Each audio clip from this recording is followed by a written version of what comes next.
Heute sprechen wir einmal darüber, dass du Fotos erstellen musst. Ja, ich weiß, wir haben schon öfter über Fotos gesprochen und jedes Mal erzähle ich dir, dass das so fürchterlich wichtig ist. Und das ist es auch heute. Weil heute geht es nicht um die Produktfotos, die du erstellen sollst, sondern darum, dass du Fotos von deinem Produktionsprozess erstellst oder auch Fotos von was dein Produkt in Aktion zeigt. Und damit ja, haben wir einen dicken Vorteil, weil wir haben Fotos, die du für deine Social Media Updates verwenden kannst. Wir haben in einem vorangegangenen Video über later.com gesprochen, was dir hilft, deine ganzen Bilder automatisch zu posten auf verschiedene Profile. Und natürlich brauchst du auch Bilder. Und dafür kannst du dann einfach Schnappschüsse nehmen. Nimm dein Handy und mach meinetwegen Fotos von deinem Computerbildschirm, während du dein digitales Produkt erstellst.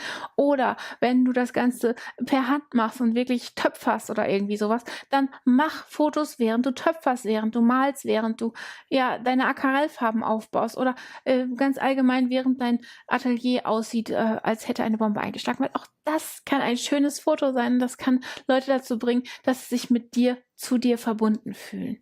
Und genau das sollen diese Schnappschüsse erreichen. Ne? Du sollst neue Fans und Freunde auf den Social-Media-Kanälen gewinnen, Leute, die deine Arbeit bewundern. Und das erreichst du wirklich am besten mit Fotos, die mal so eben nebenbei gemacht werden und die du mal immer wieder postest, beziehungsweise auf Schedule setzt mit later.com und immer wieder auf deinen Social-Media-Profilen postest, damit du immer präsent bist und den Menschen immer im Kopf bleibst.